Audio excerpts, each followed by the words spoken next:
स्थापिता वंदे हम श्री गुरु श्री रूपम साग्र जातम सहगनरम सावधूतम परिजन सहितम कृष्ण चैतन्य देवम श्री राधा कृष्ण पादान सहगन ललिता श्री विशाखान्वितांश्च नमो ओम विष्णुपदाय कृष्ण भूतले श्रीमते भक्तिवेदांत स्वामिनिति नामिने नमस्ते सरस्वती देवे गौरवाणी प्रचारिणे निर्विशेष शून्यवादी पाश्चात्य देशतारिणे वाञ्छा कल्पतरुभ्यश्च कृपा सिन्धुभ्येव च पतितानां पावनेभ्यो वैष्णवेभ्यो नमो नमः। जय श्री कृष्ण चैतन्य प्रभु नित्यानंद श्री अद्वैत गदाधर श्रीवासदि गौर भक्तवृंद। हरे कृष्णा कृष्णा कृष्णा हरे हरे, हरे Ram Ram Ram Hare Hare.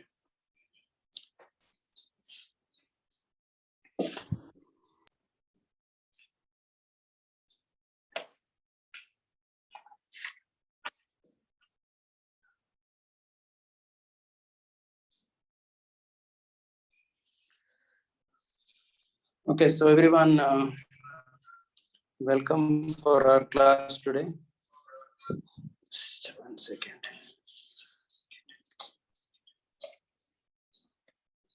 Various lessons from the Ramayana as learned by Sripad Ramanujacharya. At that recording also, in case you're doing that. So, Sripad Ramanujacharya, he had a total of 5 Shiksha Gurus, 5 spiritual masters from whom he learned different aspects.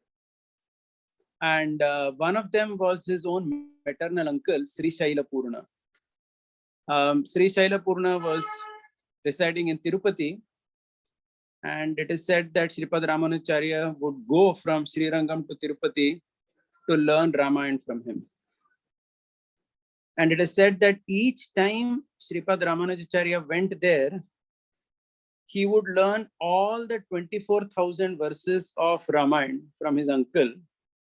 And his uncle would teach all 24,000 verses with one particular emphasis.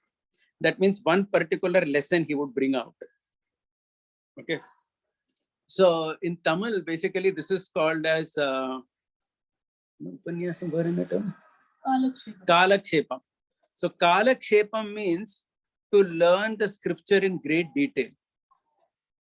So what we are doing, for example, this type of classes that we give, this is in Tamil called as Upanyasam. Upanyasam means it's just a class for a short period of time. But Kalakshepam means, that would be a very detailed study of something. So it is said that Ramanujacharya went to his uncle and learned 18 times he went to him. And each time they did the entire Ramayana from beginning to end, all the 24,000 verses. And each time one lesson was brought out. Okay, so there is this beautiful verse that captures all the 18 lessons taught by Sripad Ramanujacharya, taught to Sripad Ramanujacharya by his uncle. So we'll recite that verse and then get started. Tattvam hitam purushakara pumarta shaishya काष्टार्थ पंचकम किंचन देश लाभः कार्तार्थ वर्तन निवास समुद्वयार्थ अशास्त्रोज्जन व्यसन षष्टि कला जयार्थाः. So this is a verse that talks about all those 18 items. So we have just listed it. So these are like 18 lessons. So as I said, each time they did the 24,000 verses, they did one of these. So the first is called as Tattvam. That means how Lord Ramachandra is the supreme absolute truth. The second is Hitam. And Hitam means Sharanagati. That means how Sharanagati as the process is the most beneficial Hita to every living entity. The third lesson is called Purushakara, which means to obtain the supreme absolute truth, you need the recommendation of the goddess of fortune. That means she has to give her glance of mercy has to be upon us. The fourth is called as Pumartha. So Pumartha means service to the Supreme Lord is the topmost Purushartha. That is called Pumartha. Shaishya That is the fifth one. That means Sheshatvam. That means this is like an advanced version of Pumartha service, where word doesn't have any independent existence. So just like Lakshman, he's called as Shesha. He never had any independent existence of Lord Ram. The sixth is called Paratantriya, that is complete obedience, that is Bharata. The seventh is Kashta, that is called Bhagavata Paratantriya. That means you are not a servant of the Supreme Lord, but you're a servant of the devotee, Bhagavata, that is embodied by Shatrughna. The eighth is called Artha Panchakam, that means nature and characteristics of the Supreme Personality of Godhead. The ninth is called Akinchananta. That means there is nothing other than you, O Lord, the mood of Vibhishan. 10th is called Ishalabha, the importance of an Acharya. The 11th is called Kartyartham, role of one's endeavor. 12th is Vartanam. Vartanam in Sanskrit is character. That means how important character is. 13th is Nivasam, where one stays in life. 14th is Anudvayartham, which is actually an explanation of the Dvaya mantra. So just to give a background, so the Sri Vaishnavas, when they obtain the initiation, they obtain a mantra called as Dvaya mantra. And the entire Ramayana is also said to be an explanation of that mantra. The 15th is how Gayatri is an explanation to the whole Ramayana is an explanation to Gayatri mantra. 16th is Ashastra Ujjana. That means repercussions of going against Shastra. That means you cannot go against Shastra. 17th is Vyasanam, bad habits. And 18th is Shashti Kalaha, 64 arts which are there. So someone asked what is 10th? 10th is Ishalabha, importance of Acharya.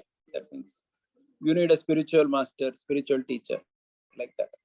So in this way, this particular beautiful verse, Tattvam Hitam Purushakara Pumartha Shaishya Kashtartha Panchakam Akinchana Deshalabha Kartartya Vartana Nivasa Samudvayartha Ashastrojjana Vyasana Shashti Kala Jayartaha captures the 18 lessons from the Ramayana that Sri Shaila Purna taught to Sripad Ramanujacharya over a period of a year or whatever, many years. Right. So now what we are going to do, obviously, over the next few classes, perhaps, we would try to learn some of these, or rather all of these, to whatever extent we can. So before I begin, I would like to start with a story.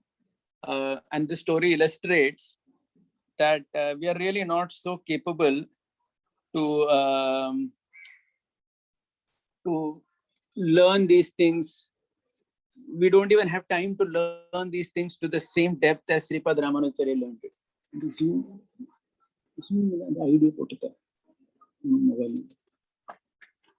Right. So just like, so there is a story of Bharadwaja Rishi. So it is said this Bharadwaja Rishi, what happened was once he was doing penance to Indra, and Indra asked him, what do you want? So he said, I want a life extension of 100 years.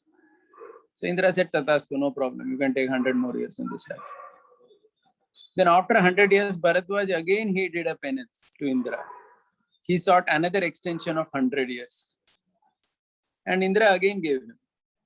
The third time again, Bharadwaj did the same thing. Did a penance to Indra for a life extension of 100 years. Again, he obtained an extension of 100 years. So in this way, 300 years extension he had obtained. And finally, what happened? The fourth time, when he came to ask an extension, the fourth time when he came to ask an extension of another 100 years, Indra appeared and asked him, why do you want again and again 100 years? What is the goal of your life? So the sage Bharadwaj told Indra that I'm trying to do a very extensive study of the Vedas. And because I had not finished my study, I'm asking extension. So initially I thought in 100 years I can finish the study of Vedas, but it didn't turn out that way. So 300 years I spent studying Vedas, but still I couldn't study everything. So that is why I'm trying to, learn little more. So Indra started laughing. So he told Bharadwaja Then, my dear Bharadwaj, actually the Vedas are so vast. So Indra actually showed 3 big mountains to him. And he said that the Vedas are as big as these 3 big mountains that you see.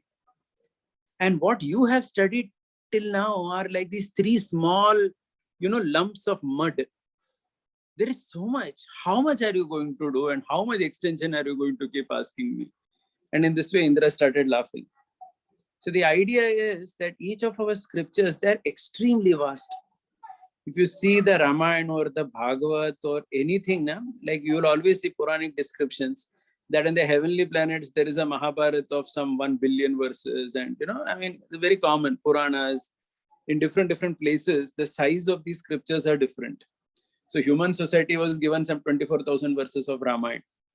So if you see, each of these scriptures are so vast that it is very difficult to really completely study every aspect of it. By study, we mean not just reading the verses, by contemplating the meaning, understanding hidden meanings, and so on and so forth. It's very, very difficult.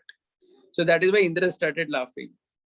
So similarly, in our this effort of trying to study the 18 lessons that Sripad Ramanujacharya learned from his uncle about the Ramayana, so we want to make it very clear that we are going to again, just like Bharadwaja, maybe not even like that, but just scratch the surface of some 3 small hills compared to what Ramanujacharya would have learned.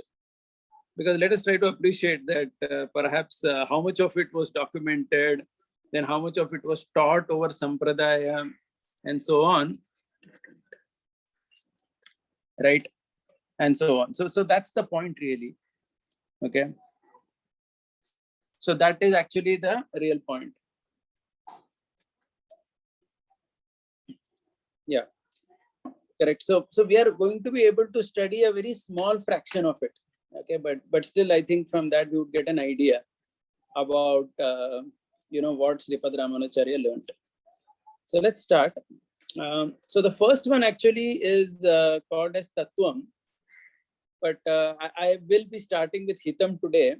So what we will be doing is, instead of doing it one by one, we would take 2, 3 at a time, because some of them are connected. So what we would actually try to do is, we would see today 2, 3, and 4, but we would not even complete it. So we will take 3 themes and try to do it a couple of classes and then go to some other theme. So it's going to be something like that. Okay. So we start with this one called as Hitam. Okay. So I'm putting it on the screen, Hitam. So this Hitam, as I said earlier, is Sharanagati, because this Hitam is called as Sharanagati, because Sharanagati is the ultimate Hita, or the best possible thing for every living entity. So Sripad Ramanujacharya had some very favorite verses regarding Hitam. So we will start from that and then go into Ramayana. So this verse that I've put up, it is from the Yajurveda, which was very often quoted by Ramanujacharya, and it has a connection to Ramayana as well. We will start with that. Tasmadapi vadyam prapannam na pratiprayachanti. So this is a verse from the Yajurveda, and basically the translation is that any mistake a person does, if he begs forgiveness, he is never to be rejected, but always accepted. So please try to ponder on the meaning of this verse. Any mistake a person does, if a person has done a mistake, but if he comes and begs forgiveness, you cannot reject him, but you must accept him. So this is a verse from the Yajurveda. So Ramanujacharya would say that since the Vedas are coming from the Lord, and because the Lord is saying that if any person does a mistake and if he begs forgiveness, he is to be accepted, the Lord also must follow it. So that means, as living entities in this world, whenever we do mistake, and we have done so many mistakes in the material world, if whenever we go and beg forgiveness to the Lord, he cannot reject us. Why he cannot reject us? Because he has only said that you cannot reject anybody. Okay, and he must be accepted. So this is considered a very key verse from the Vedas, which emphasizes the role of what is Sharanagati. Okay, and there is a connection of this to Ramayana as well. So we all know the story of Lord Ram killing Vali by hiding. And there are many reasons why he killed him by hiding. Right? Several things we know. Right? Like there is a story that how he had got a boon from Indra, that whoever comes in front, 50% of his strength he gets, and so on. But one of the most important aspects is connected to this verse. Because it is said that Vali did not forgive Sugriv. Because Sugriv had done a mistake. He had closed that door on that Dundubi, right? When Vali was fighting with the demon. And he took over the king thinking Vali is dead. But when Vali came out, Sugriv actually begged forgiveness. But Vali did not, and Sugriv genuinely begged forgiveness. He was not doing a tamasha. Genuinely he begged. But Vali did not accept. He kicked him out. And it is said this aspect that Vali did was never liked by Lord Rama, because it is completely against the spirit of this verse that we are seeing. Hence it is said Lord Ram did not want to give an opportunity to Vali to seek forgiveness. Because if Ram would have come in front of Vali and fought with him, then what would have happened is if Vali would have sought forgiveness, then Ram also would be obliged to forgive him. So Ram did not want to give him a chance only because of what he had done. But at the same time, after punishing Vali, Ram again gave a chance also to Vali. And Vali, before he actually died, he sought forgiveness and then he passed away. So everything was managed at the end. But the point is, he had to be punished because he was not given that same level of Sharanagati where, even his life is protected, because he himself did not follow this. So this is a very important verse from Yajurveda, and it is connected to Ramayana in this particular way. And this verse it is said that this verse is the underlying spirit of the entire Ramayana. In fact, this implementation of this verse starts from Lord Ramachandra's ancestors itself. Okay, so we will give some examples for that. But before that, some more verses. So this is another verse quoted by Sripad Ramanujacharya. It's from the Vedanta Sutra. It says, Tasya Vashikaranam Tat Sharanagatireva. So it says the only way the Lord can be conquered is by Sharanagati. So this is a sutra from the Vedanta, that the only way the Lord can be conquered is by Sharanagati. Tasya Vashikaranam Tat Sharanagatireva. Okay. And it is also, there is another verse in a Purana, mostly it's Vishnu Purana or something, where it says that the ultimate personality who can give complete Sharanagati is only the Lord. Even Brahma and Shiva cannot give that. Why they cannot give that? Swarakshasi asaktasya ko hetu pararakshanaha. So this is a verse from a Purana which basically says that one who cannot protect himself, how can he give abhayadan to others?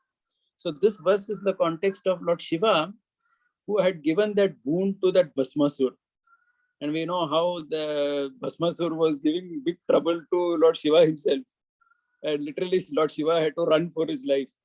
So the point is, someone who could not protect himself, how he can give complete abhayadan to others. So this is also a very important verse. So these are some verses. So why we are quoting this is because everything in the Ramayana, ultimately, you have to connect it to the Vedas, the Vedanta Sutra, the Puranas.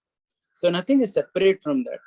So if we are talking about Hita as Sharanagati, that Sharanagati has to be spoken in the Vedas, it has to be there in the Vedanta Sutra, it has to be there in the Puranas. It cannot happen that you accept something which is not there in all of these. So that is the purpose why we quoted all these verses. Okay. Now let's try to understand a little bit more about Sharanagati. So the first thing we would like to say is that it is mandatory for everyone to offer Sharanagati. Actually, if you read Nectar of Devotion, among the 64 qualities of Krishna, we see that the first 50 qualities are there in living entities also. And if you read the 37th quality, it says that one must give shelter to all living entities. One must give shelter to all living entities. Okay. One must give shelter to any surrendered soul. That is the 37th among the 64 qualities, which basically means that that particular 37th quality is applicable even to you and me and everybody in this world. So that is why I had given the example of Vali. because even Vali was duty bound to offer Sharanagati to Sugriv.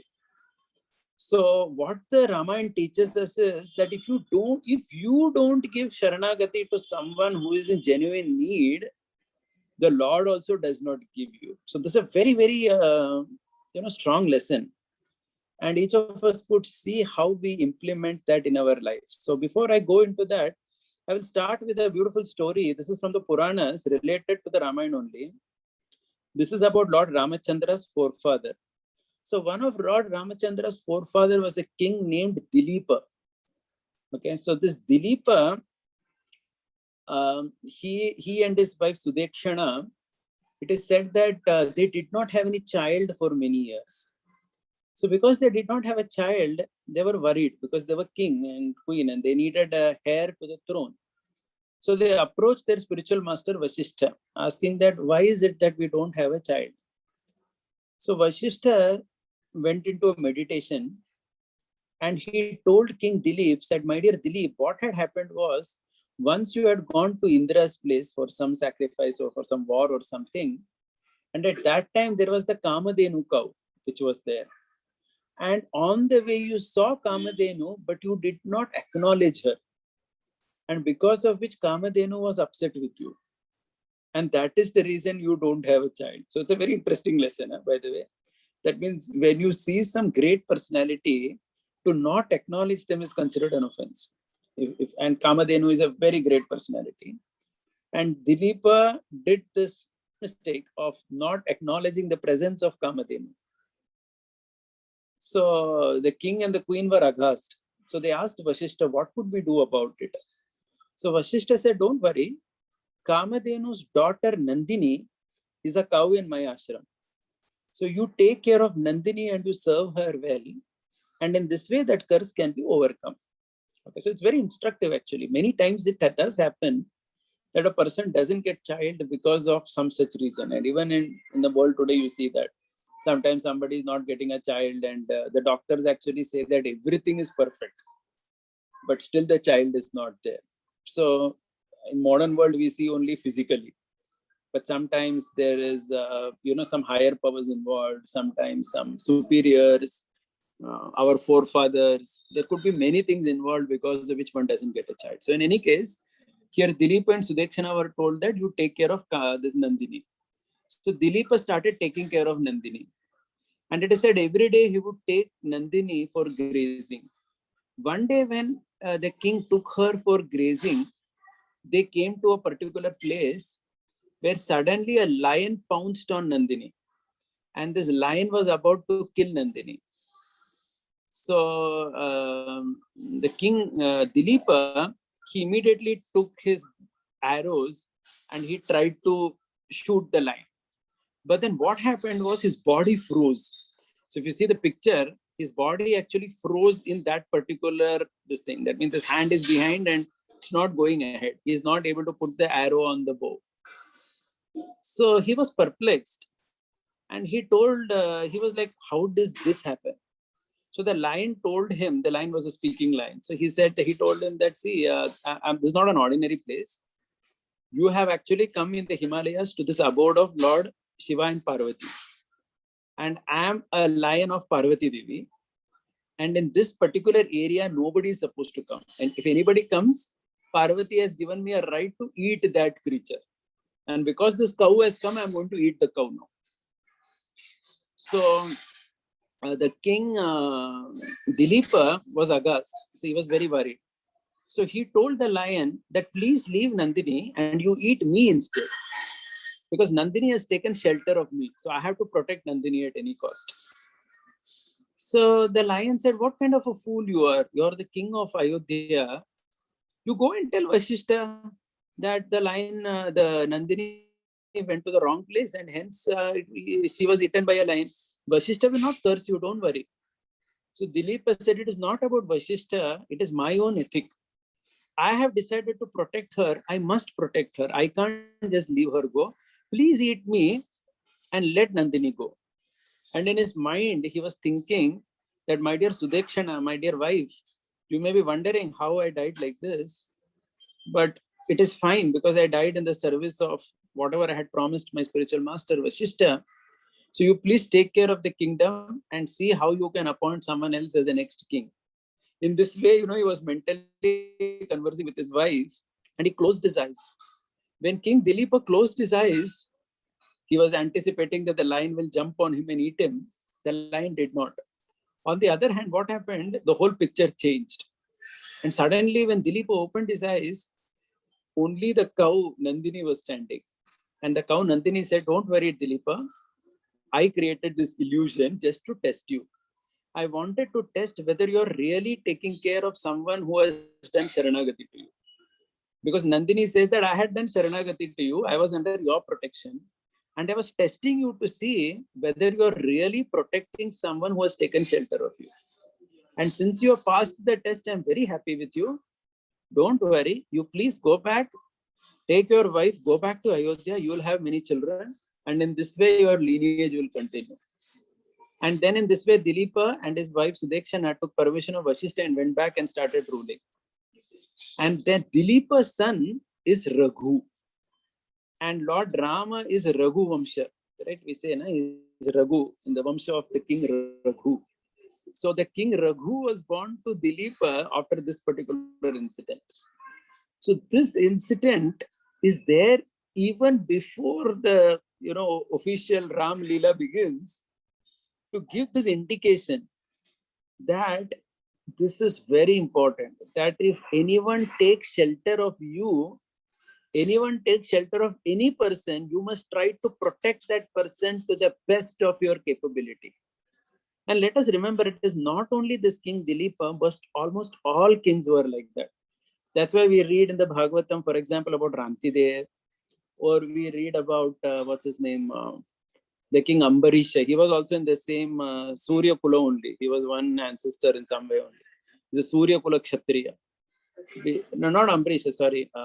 Who's that king? The pigeon and the eagle, right? So 1 second, I just forgot. How did I forget that name? Shibi. Sorry. Yeah, Shibi. Yeah. Somehow I forgot the name of this very famous king. Yeah, Shibi. So all these kings, if you see, they followed this very meticulously, because it is considered that every human being must follow this rule, that if someone has come to take shelter of you, then you must protect that person. Only then you get the protection of the Lord. So this is what Ramanujacharya learned under this topic of Hitam or Sharanagati, that if you want the Lord to forgive you and protect you, you must be ready to forgive others in life. And I think this is a very, very important common sense thing. It is like, sometimes you cannot forgive your husband, your wife, your children, or your neighbor for whatever they did. Then with what shame can we go in front of the Lord and say that, please forgive me for what I have done? The Lord will laugh, thinking that, this fellow is not ready to forgive one small thing. He's remembering 30 years, pehle ye hua, this, that. And now he's coming and seeking forgiveness from me. So this is considered very important. If somebody, in fact, this point we are going to discuss more today, that the Ramayana says that you cannot even wait, or you should not even try to make someone embarrassed by coming and saying sorry too many times to you. You should be ready to forgive that person, even when you understand an indication that this person has realized his mistake. In fact, there's a very beautiful story in the Ramayana. We'll be coming to that later today. Okay, so of course, now there are some very simple other stories that are there on the slide. I will not talk too much on them, but I'm sure all of you know the middle character, the story of Shivananda Sen and the dog, right? So why was Shivananda, we know the story from CC, that Shivananda Sen, that dog, which was accompanying all the Gaudiya Vaishnavas, because that dog was not taken care. We know that the dog suddenly vanished. And then Shivananda Sen was actually very upset that the dog which had taken shelter of us, we didn't take care of that dog. And then later, Shivananda Sen, when he reaches Jagannath Puri, he sees the dog sitting and Mahaprabhu eating coconut pulp and throwing it, and the dog is eating and chanting and dancing. And Shivananda Sen falls at the feet of the dog. Correct. So why is the story said? The story is again said to convey the same theme. The dog had taken shelter of Shivananda Sen.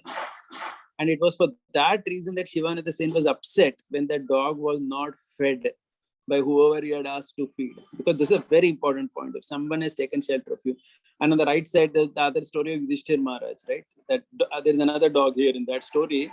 The dog is accompanying Yudhishthir Maharaj to Swarga Rohan, and he says that without this dog, I'll not come. And Indra says that we can't entertain dogs. And then we know that the dog actually becomes Yamaraj, and Yamaraj says that I had come to test you, because this is again a test. Are you willing to give Sharanagati to people? Okay. So let's understand this carefully. So that's why this verse is considered by Sripad Ramanujacharya and our Sri Shaila Purna as the Charama Shloka, by all Sri Vaishnavas, the Charama Shloka of the Ramayana. Sakrideva Prapannoyam Tava Ismiti Yachate Abhayam Sarva Bhutebhyo Dadami Etat Vratam Mama. Right? So the verse spoken in the context of Vibhishan Sharanagati, where the Lord says that even once if somebody comes and tells me that I am yours, Abhayam Sarva Bhutebhyo, I give him complete protection. Dadami Etat Vratam Mama, and this is my vow. Okay, so basically that's why this is considered hitam, the second thing, the second principle of the 18 lessons. Okay, now the next slide, I will not spend too much time on it, because I've already done this once before in a class earlier, but I will be very brief and I'll speak it today from a different perspective.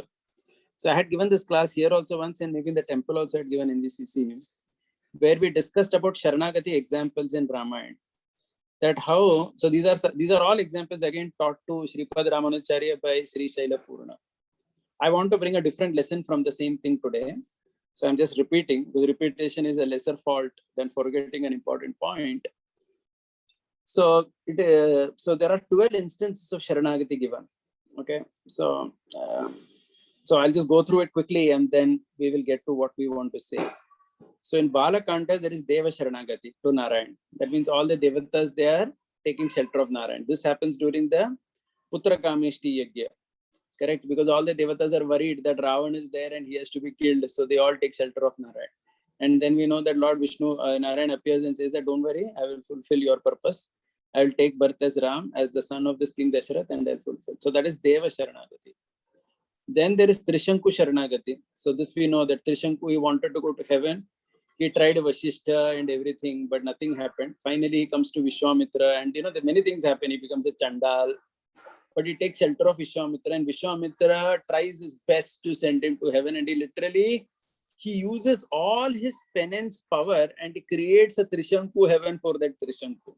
It's a very interesting story. If you think about it, what is that lesson? See, because please try to understand this Trishanku Sharanagati and Suna Shepa Sharanagati.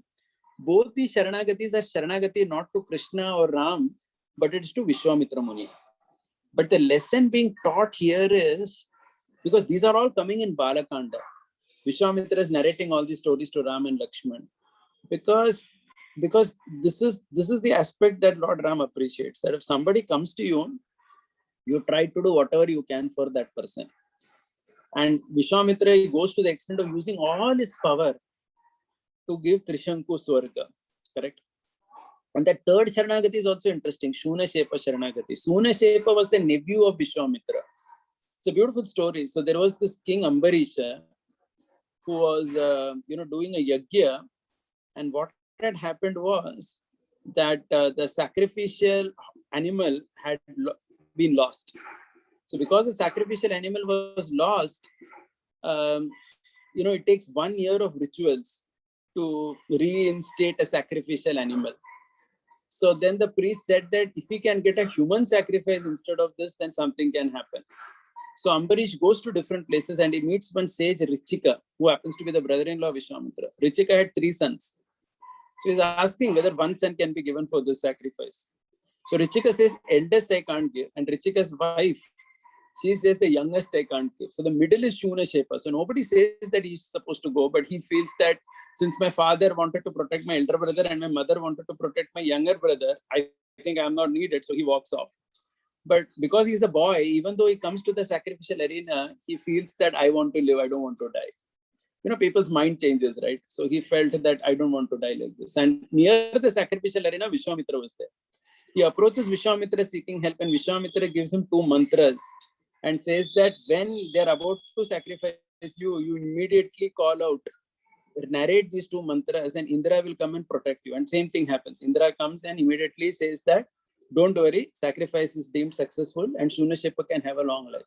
And Shunashepa continues to live with Vishwamitra.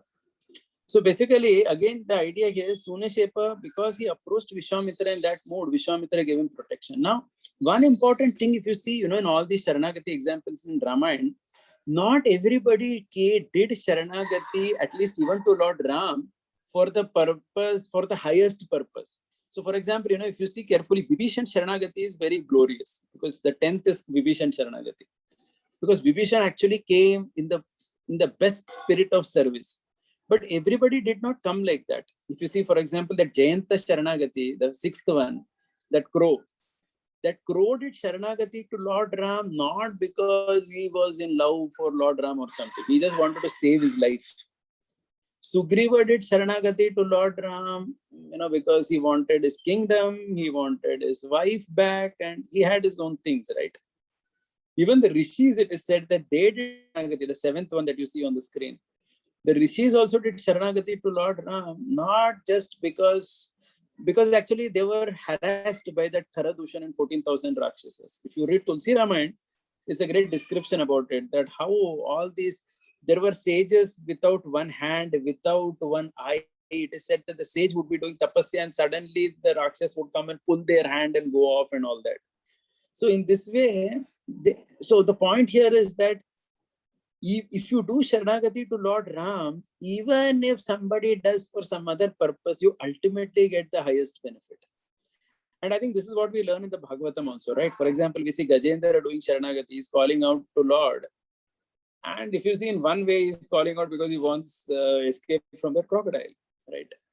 Dhruva, he does Sharanagati, he goes to the forest, everything, because he wants a kingdom greater than his grandfather. So the point is, yena kena prakarena, somehow if you come to Krishna or Lord Rama and you surrender, your motivation may be something else, but if you genuinely come to seek shelter, then you get the highest thing. So this is actually hitam.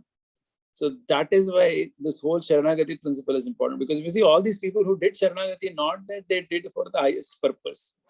Some of them had their own motivations also, but that's not important. The point is that they took complete shelter. Now, what is actually Sharanagati? That is also very important. Sharanagati means you come understanding that I have no other hope. Okay, we are going to elaborate on this point maybe in the next class, giving more examples from the Ramayana only. Because it is said that, because there are examples where someone tries to do Sharanagati thinking that I have something else also, then it will not work.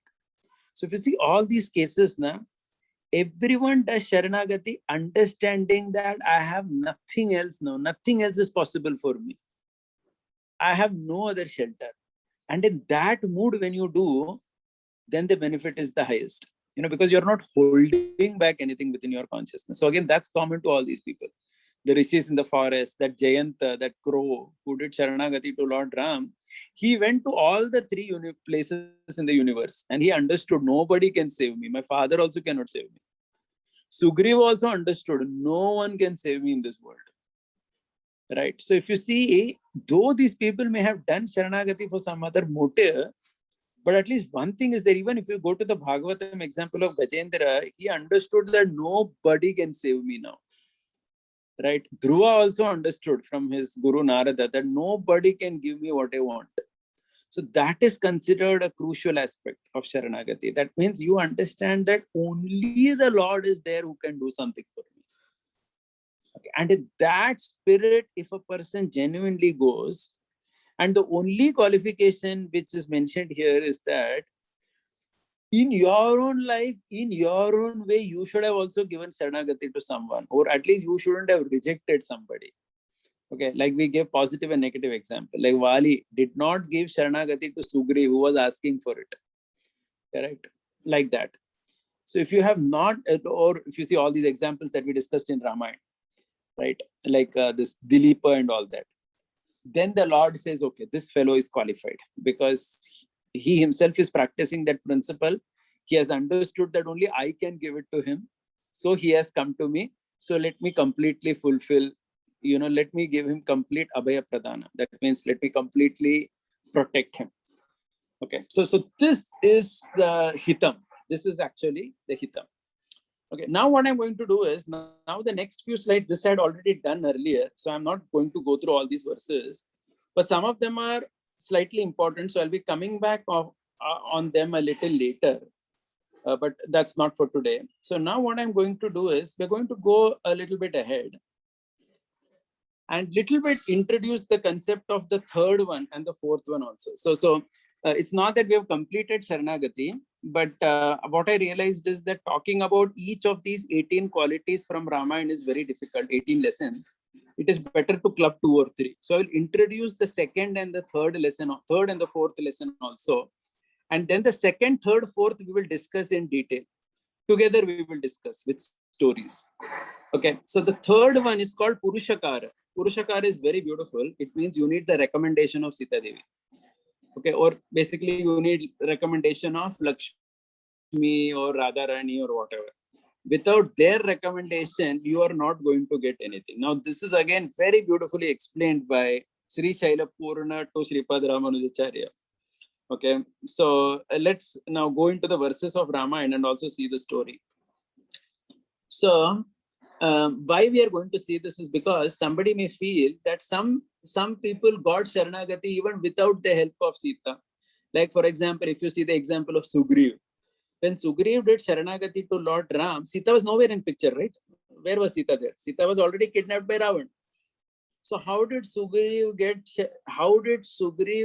Sharanagati and service to Lord Ram without apparently Sita being there in the picture? So Sri Shaila Purna taught Sripad Ramanujacharya that no, it's not like that. Everyone who got service to Lord Ram, who did Sharanagati to Lord Ram, certainly had the mercy of Sita. Without that, it would not have been possible. So there are 2 verses that he quotes. So this is the first verse. So we'll look into the verses also because the verses are also very beautiful. So the verse from the Ramayana, this is from the Kishkinda Kand, where Sita Devi is speaking with Hanumanji. So when Hanumanji comes and tells Sita Devi about, that how Lord Ram has made friends with the monkeys and how he is a secretary of Sugriv, Sita Devi speaks this verse. Look at this verse on the screen. Kvate Ramena samsarga katam janasi rakshanam vanaranam naranam cha katamasit samagamaha. Sita Devi is asking, where was your contact with Ram? How did you know Lakshman? Okay, not the first line, the second line. Vanaranam naranam cha katamasit samagamaha. How come the monkeys and the human beings became friends? See, it's Sita Devi's question. How come Vanaranam naranam cha katamasit samagamaha? Samagamaha means friendship. So Sita is asking Hanumanji, how come these monkeys and human beings became friends? Ye kaise hua? Because generally nahi hota na. We see that monkeys and human beings, they're generally never together. As in, right? It's not so easy to develop. And even in those times, it was like that. Vali, Sugriv, and all those people, they lived separately in the forest. That's why even when Vali dies, he's telling Lord Ram that actually, we are living separately. You people are Kshatriyas. You have your own place. We have our own place. We have nothing to give and take with each other. Why did you come and kill me? Because the reason is that the monkeys and the humans, they never interacted. As in, they had their own separate place of existence, which made a lot of sense. Because they were not really tuned to each other. Okay, so someone is asking what is 535.2. So please understand 535 means Kishkinda Kand. So in the verses that I quote, 1 means Balakand, 2 is Ayodhya, 3 is Aranya, 4th is Kishkinda, 5th is Sundarakanda. Sorry, 5th is Sundarakanda. So this is a verse from Sundarakanda, 35th chapter, text 2. So that is how the verses is. Okay, anyway. So let's move ahead. So she's asking.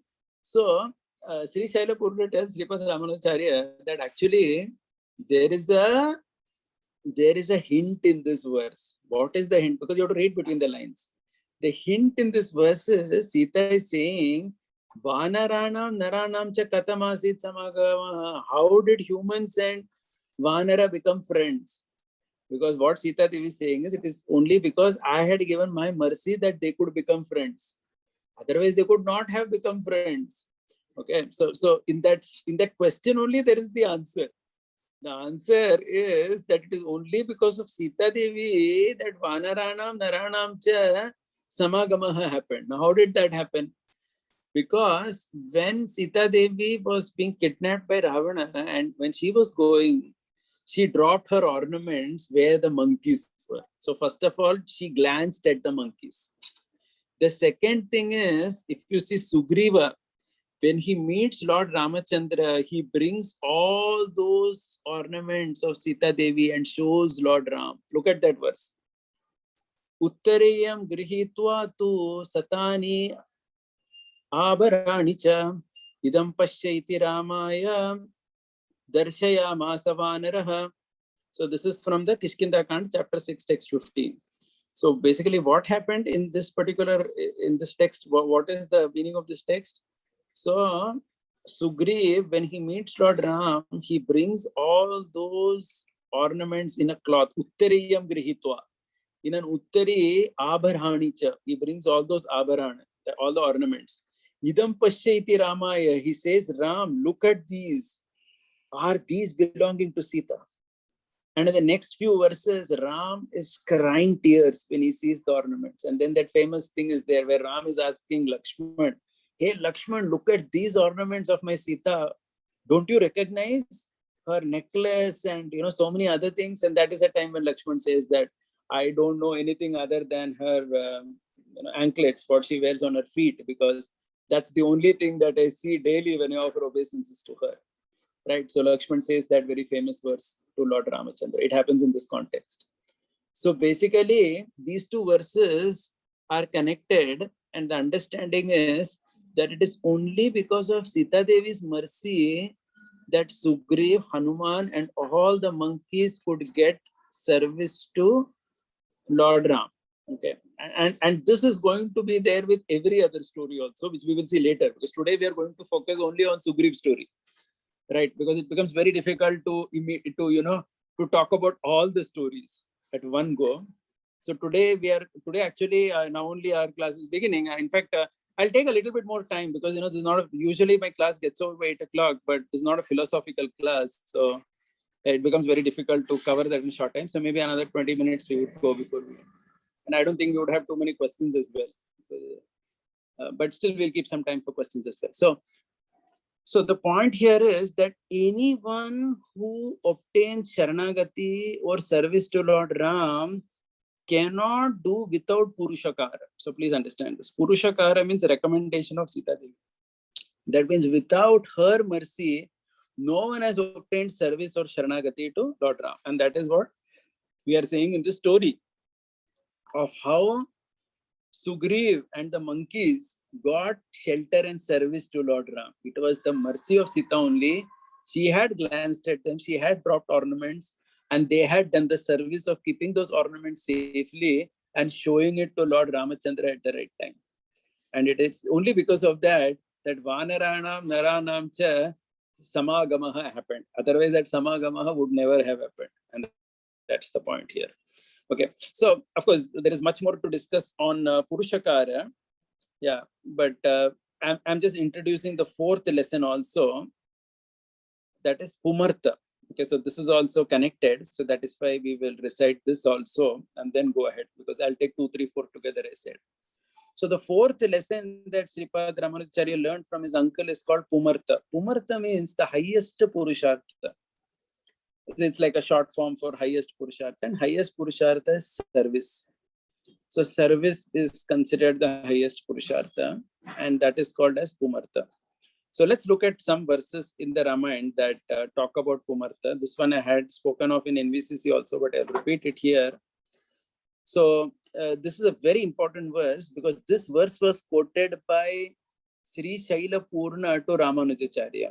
So the context is that when Ramanujacharya first time when he came to Tirupati, it is said Sri Shaila Purna personally came down from the top Tirupati to welcome him. And Ramanujacharya asked his uncle, why did you come yourself? You could have sent some junior devotee to do that. And Sri Shaila Purna said, I looked around, but I could not find anybody more junior to me. And he quoted these two verses. These two verses are again from the Sundara Kanda of the Ramayana, where Hanumanji tells Sita Devi, because when Sita Devi is asking, Hanuman, you came from there to here by crossing the ocean, how will all the monkeys come? Right? Sita Devi is asking that. So look at what Hanuman is saying. Hanuman is saying, Mat Vishishta cha tulya cha santi tatra vanokasah mata pratyavara kaschin asti sugriva sannidau aham tavadiha prapta kim punah te mahabalaha nahi prakrishta preshyante hitare janaha. In this verse, he basically says, in them means in the army of Sugriv, some of the monkeys are superior to me and some are equal to me, and no one in the vicinity of Sugriv is inferior to me. And he genuinely is saying that. So please try to understand. You may say that how come, he knew that only he could jump, others could not jump. No, it's not from a logical perspective. As an emotion, he's feeling that no, all my peers are actually empowered. And he says, I have arrived here, and he basically, this verse is again very interesting. Aham tavat iha prapta kim punate mahabalaha nahi prakrishta preshyante hi itare janaha. Basically, he says that when a messenger is sent, the lowest man is sent as messenger, not that somebody top man is sent as messenger. I'm just an ordinary fellow who has come. Okay, so this verse was quoted by Sri Shaila Purna, and this verse, it is said, it captures that spirit of service. That means service has to be done in the spirit of Hanumanji, thinking that actually I am nothing, I'm just an ordinary servant. I'm not some great devotee or something. I hardly know anything. Somehow I'm being engaged in Krishna service. So in this mood, service must be done.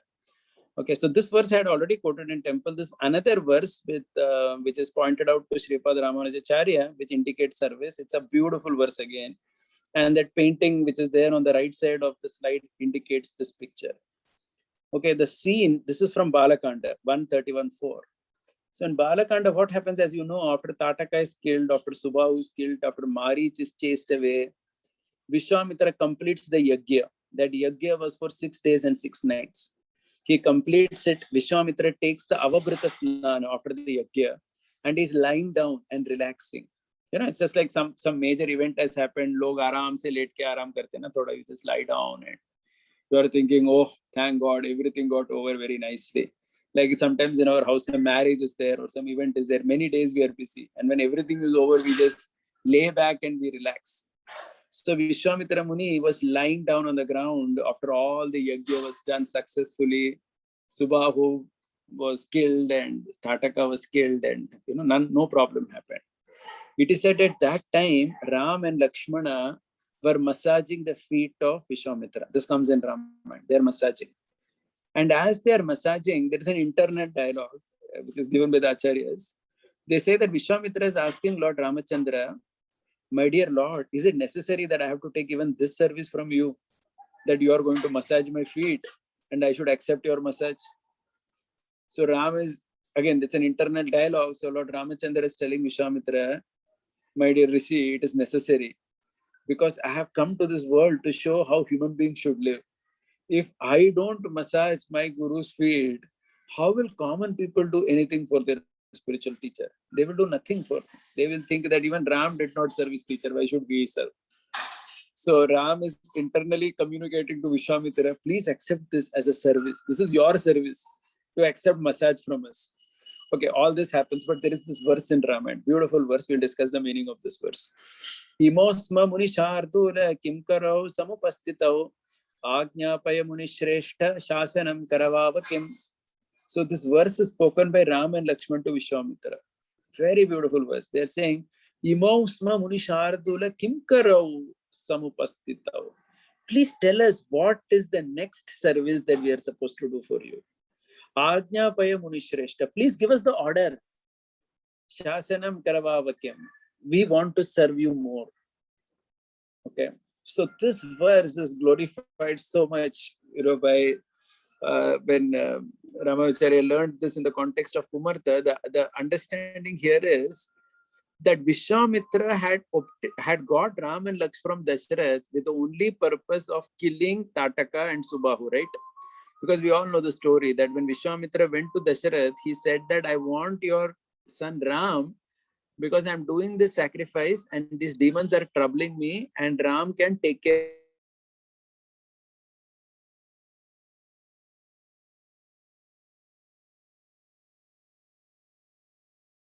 Okay, so 1 second. I think yeah, I got muted. My other camera got muted. I don't know why. 1 second.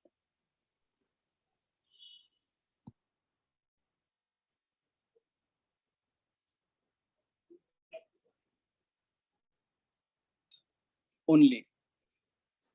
But even though that service was already done, Ram and Lakshman are not even wanting to give an indication to their teacher that our service is over. हम जिस काम के लिए आए वो खत्म हो गया, अभी हमको वापस छोड़ दो दशरथ महाराज के पास.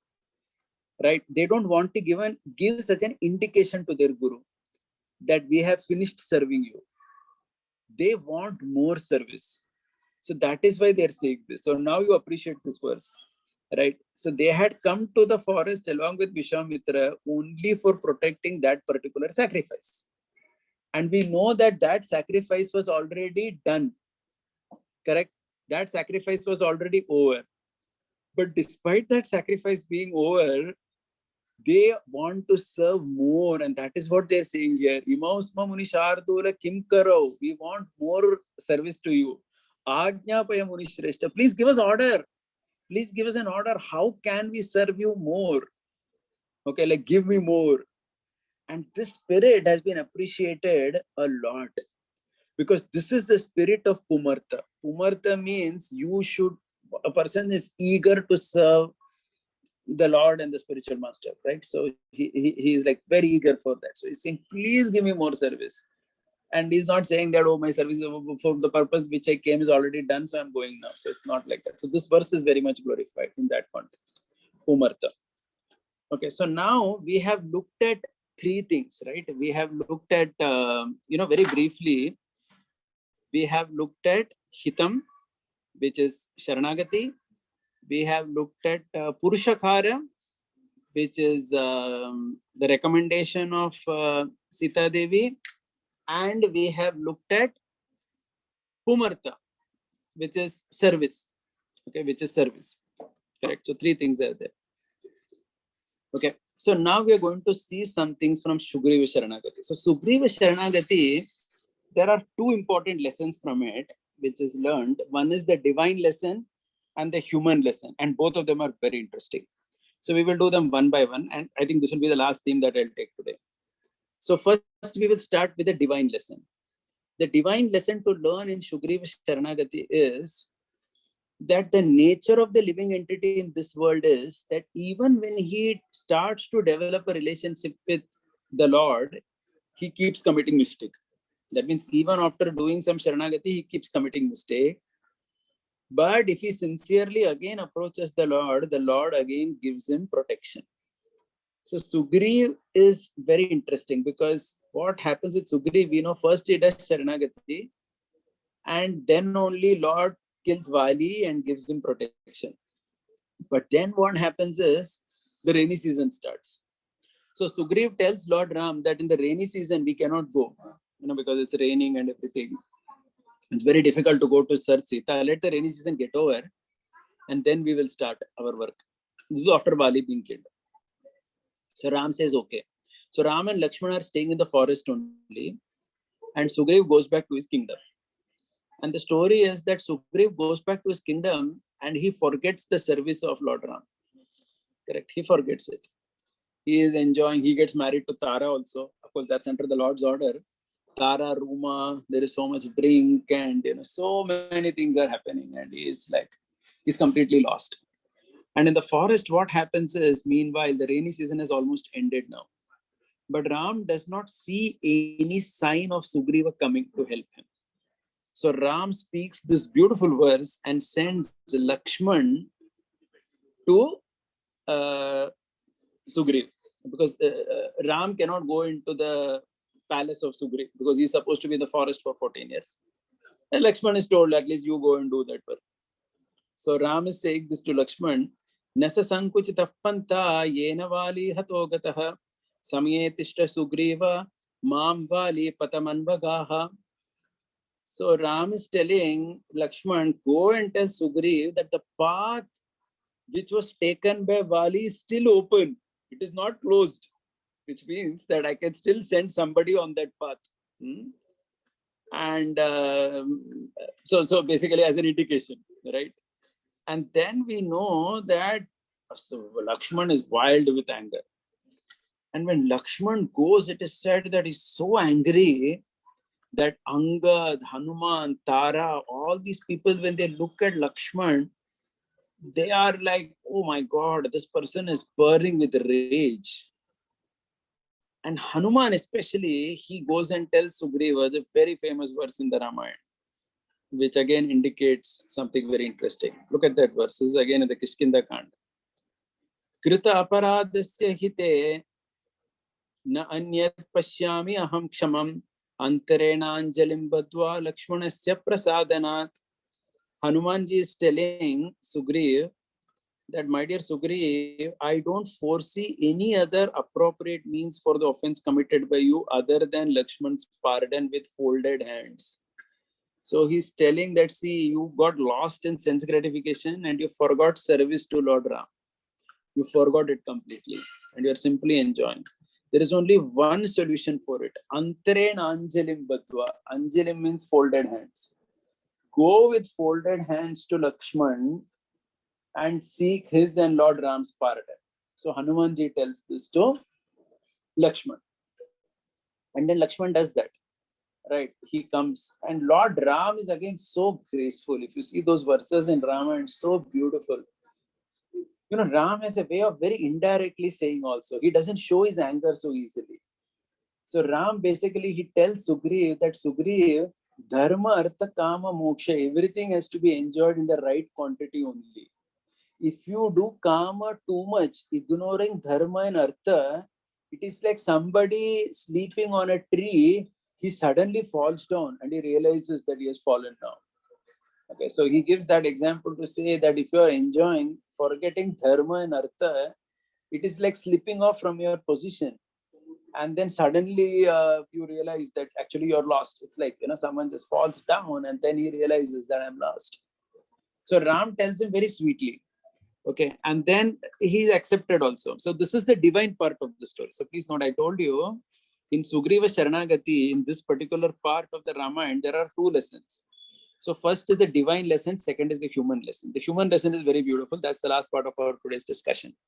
The divine lesson is something that perhaps, all of us know easily, because, and this also has a very important significance. The significance of the divine lesson is that even after taking shelter, sometimes the living entity forgets the service, but he's reminded by the spiritual master, that is Hanumanji. Hanumanji comes and says, hey, you are enjoying sense gratification. Go back to the service of Ram and Lakshman. And when the living entity improves and he again goes back, the Lord accepts him.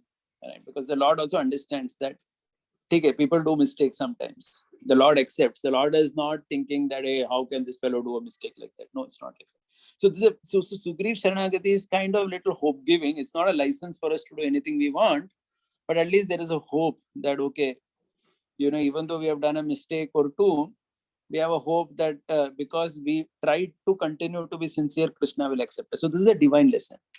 But the human lesson is very beautiful. And now I will go to those verses which depict the human lesson. Okay, now look at this verse. Now this verse is again very interesting. Okay, in this verse, what happens is, okay, yeah. So what happens is, yeah. Ram, so now I'm again going back in the story. When Ram tells Lakshman to go and remind Sugriv, we read one verse right earlier, where Ram says that the path by which I sent Vali is not yet closed, it is still open. But along with that, Ram tells many other things also to Lakshman. And this is very interesting. Look at this verse.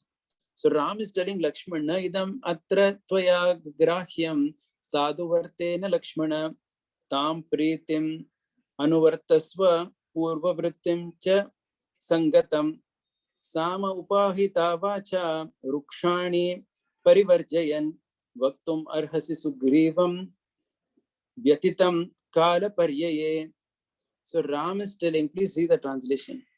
Ram is telling Sugriv, Lakshman, as a person with righteous conduct, you're not supposed to understand this matter in this way or undertake it in this way, but you're supposed to adhere to those aspects of friendliness with Sugriv, and then affinity existed, and the affinity earlier existed in dealing with him. It will be apt of you to speak to that Sugriv with placating words rather than with caustic remarks, as his sin is no more than floating the time frame. Please observe what Ram is telling. Okay, so maybe this translation is a little difficult one. So I'll just paraphrase the two verses. Ram is telling Lakshman that, Lakshman, remember when you go to Sugriv that he's our friend ultimately. We have had a friendly relation. Okay, so talk to him with sweet words. Don't become too angry. Okay, don't become too angry, because that is not going to serve any purpose. Rather, talk to him with sweet words.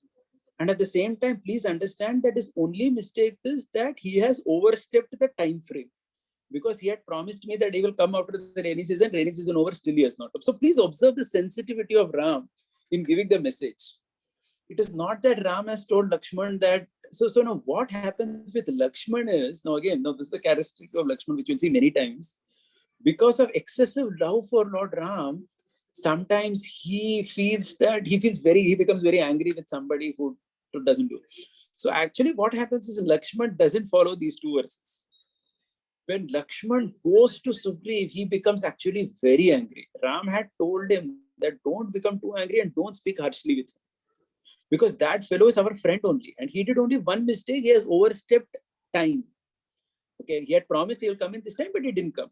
But then for that, don't use too strong words, or don't become angry beyond one point. So the point is, though the Lord had earlier said the path opened by Vali the path which we sent Vali is still open, he did not, that the Lord said it, but at the same time he wanted Lakshman to be very sensitive when he goes there. Now what happens with Lakshman is that when he goes there, he actually becomes very angry, and his anger is seen by Tara, Angad, everyone.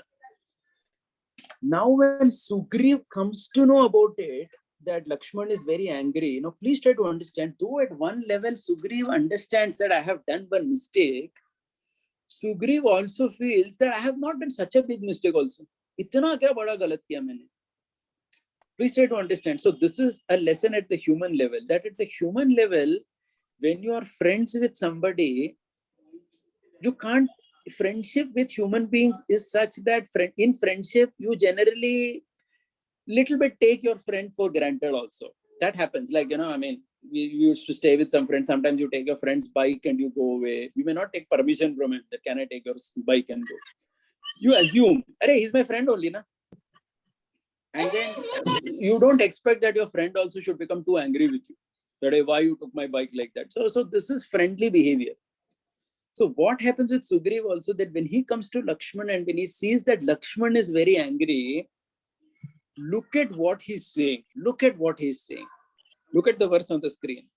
He's telling Lakshman, Yadi kinchit atikrantam vishwasat pranayena va preshyasya kshamitavyam me na kaschid na aparadhyati.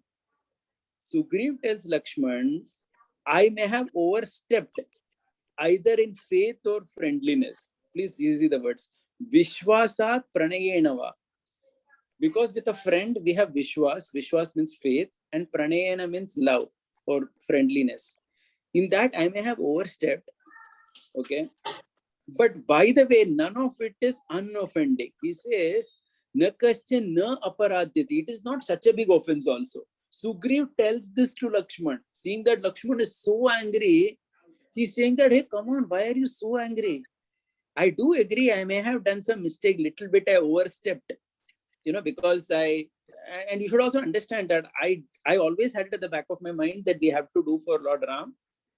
But maybe in our love and our friendship, I may have overstepped a little bit. But it is not such a big aparad also, he says. Then you will see Lakshman, he immediately mellows down. Because he understands that, see, in friendship, now this is a human lesson, please. Just in the translation, the previous verse, could you go there?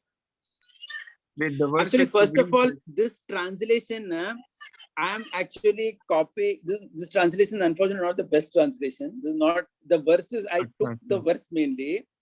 The translation is Okay, from okay. some Valmiki.net, and I have observed that many verses they haven't translated properly. Okay, I'm okay, yet fine, to fine. find a suitable translation from internet. So I'm using something which is imperfect, but I'm using it mainly Okay, for the verse only. So okay, that's okay, why, fine, fine. I'm not sincerely going through those translations. I want you to more focus on the verse. In fact, Gita Press Gorakhpur Ramayana translations are the best, but they are in Hindi, and I couldn't Acha. find a PDF of that. So that's why I'm using an English version, which is the verse is correct, but the translation is kind of okay. Right. Okay, fine, fine. So ठीक. basically, if you look at the Sanskrit only, you get it. Preshyasi kshamittavyam. Okay, he says I apologize, but na aparadhyati. It's not such a big aparad also, he says. It's not that I have done, it's not that it is too much offending. So why do you take it like that, he says. Okay, so when he says that, what happens is Lakshman immediately mellows down. And this is perhaps the last verse that we're going to see today. And, so in this verse, look at this. He says, Yata kinchit atikrantam vishwas. No, sorry. 1 second.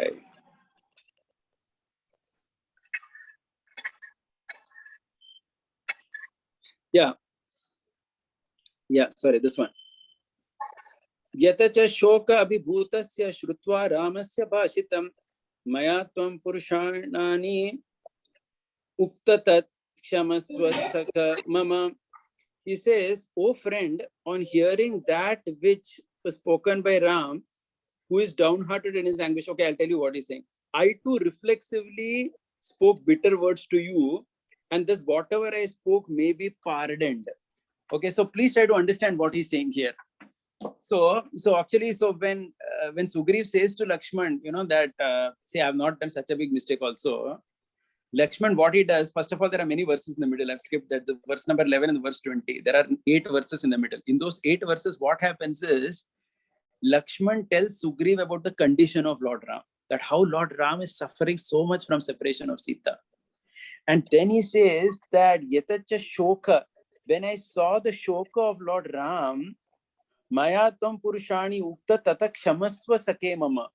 He says, because I saw that anguish of Lord Ram, I became so angry with you that how can we even tolerate Lord Ram's separation for Sita, for a little bit more time like this. Correct. And when I heard his cries of lamentation, that is why I became too affected. And that is why actually I became too angry with you. Okay. Kshamasva Sake Mama. Lakshman is also seeking forgiveness from Sugriv. Look at the verse itself. Maya Tam Purushanani Ukta Tata Kshamasva Sake Mama. Please try to understand that I also became too angry with you because Ram is in a very disturbed state. I couldn't tolerate that, and hence I, all that anger, I have got it with me over here. No, what happens in Lakshman's nature is this happens many times. And we have seen before also that even Bharat comes also the same thing happens. Lakshman, when he sees Bharat with the army, he becomes very angry with Bharat, thinking that he has come with army means he has come to kill only. So let me kill Bharat before anything.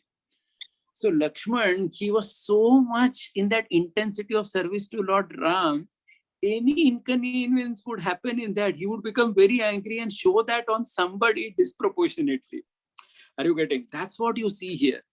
So the human lesson to be learned in this particular story of Sugriv is that among friends, that decorum has to be maintained. You can't become too angry with your friend, and you can't force your friend to apologize too much. Okay, you can't do that, because when you do, not only with your friend, with anybody, even with your, with your spouse also. Sometimes, you try to make your spouse say sorry, jabardasti, then that fellow says, okay, sorry, go. You're happy? I said sorry now. Because in that relationship, you can't force that out. Because then the person feels that, I have not done anything wrong. So what? Why are you, unable to tolerate even one small thing? And Sugriv felt like that. And furthermore, it is said that Sugriv continued to feel like this for a very long time. And when did this feeling go? It is said that Sugriv had this feeling not only Lakshman but also with Ram also. This feeling goes much later in Ramayana. Okay, so that's another big story. So we will see that later. There are some beautiful verses that Ram speaks to Sugriv in the Yuddha Kanda. I thought of doing that today, but I think we are running out of time. So we will do that later. Okay, so this theme will continue for some time. Okay, so I'll just quickly summarize what I did and maybe take some questions if anything is there. So please note that we are trying to study some drops of nectar from the Ramayana as learned by Sripad Ramanacharya from his uncle. It's all based on this famous verse. Tattvam hitam purushakara pumartha sheshya kashtartha panchakam akinchana deshalabha Kartyartha Vartana Nivasa Samudvayartha Ashastrochana Vyasana Shashti Kala Jayartaha. There are 18 lessons that he learned from Ramayana. All 24,000 verses they discussed 18 times. Today we saw only 3 of them briefly. Hitam, Purushakara and Pumartha, number 2, 3 and 4. Hitam refers to Sharanagati. That is considered Hitam. We discussed from the Yajurveda, if you remember, that if anybody seeks your protection, you must give it. You can't say you will not give. If you do that, then the Lord doesn't do that to you. Just like the Vali story. Then we saw Vedanta Sutra, we saw Puranas, all that we saw. And then we saw 12 instances of Sharanagati. We also saw that how Sharanagati is not done always for Krishna Prem or something. Somebody may do Sharanagati because his life is at stake or whatever. But the condition for Sharanagati is that you should know that you have no other shelter other than this person. And when you do that, that is qualified as Sharanagati. I mean, when you go to Lord, understanding that nobody else can save me, like Gajendra went, even if it is for protecting your body or whatever, the Lord will consider that as Sharanagati. That's a theme which is taught to Ramanacharya from this whole thing.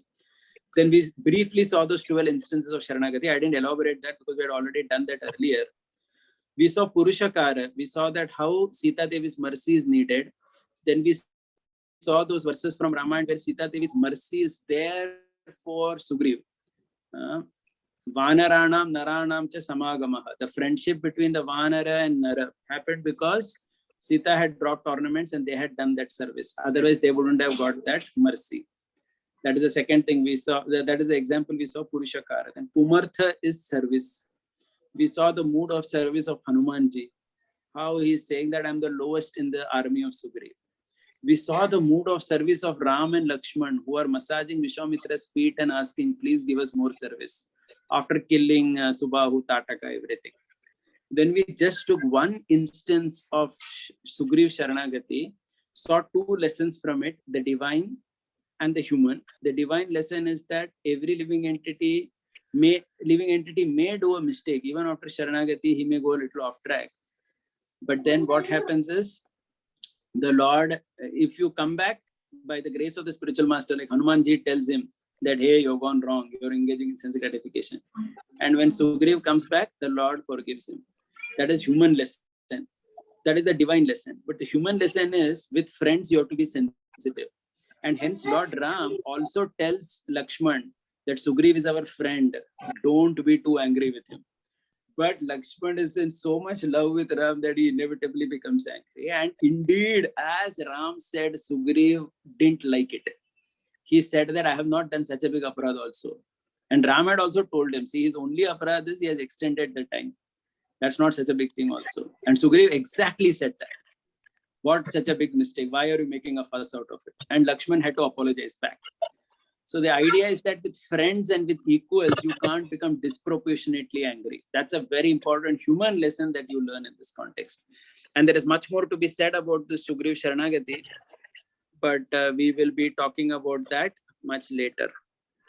Okay, so at this point of time, I think I will pause and take questions. Can I just on my video? I think Saragrapo, can you permit me for that? I think you have stopped me from sharing my video. Sure, my bandwidth now is okay, yeah. Can you enable that?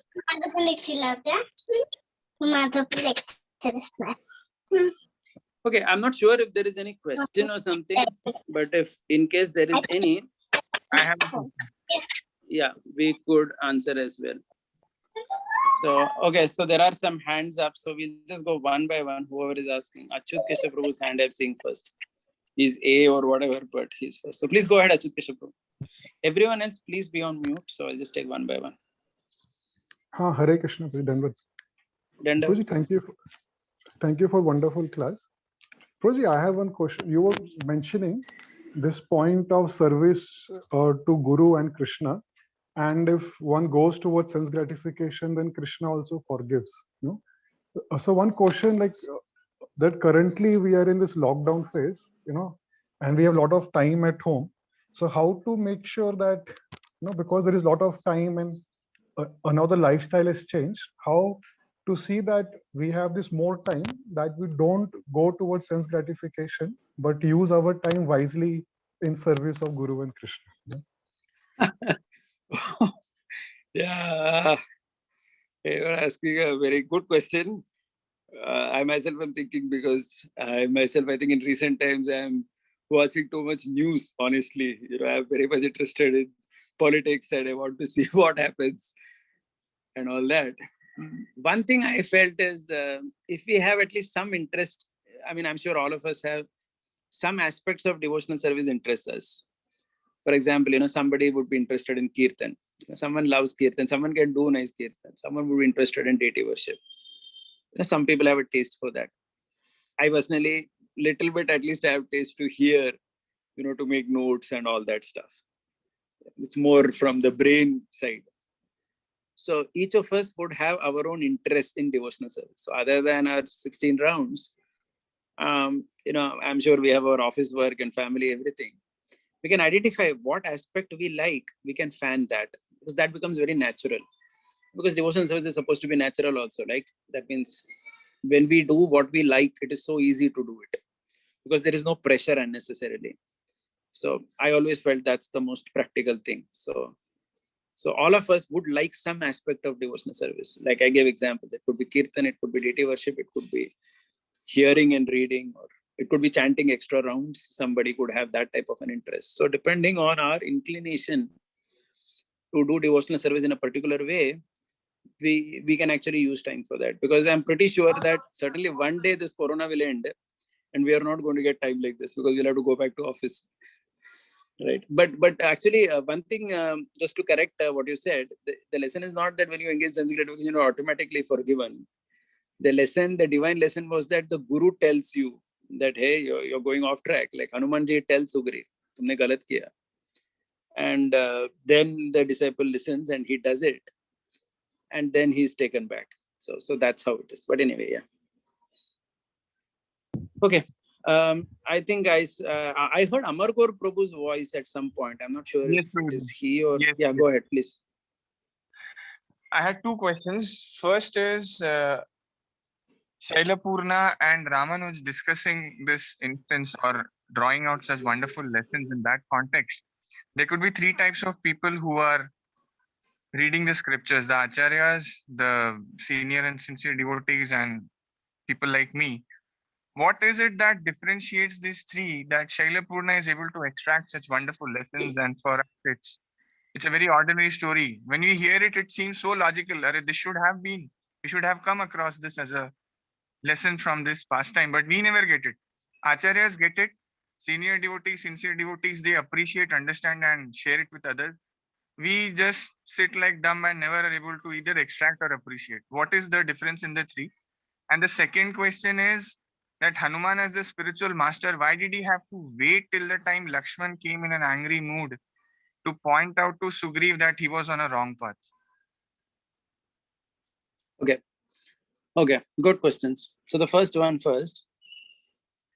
So one thing about senior, so actually Prabhupada writes this, and this is a very important point. More important than reading is said to be hearing.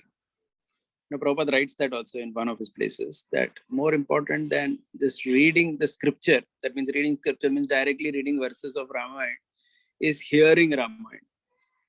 The reason why it is said like that is because when we try to understand by our effort, we will understand, but we understand according to only our level of realization.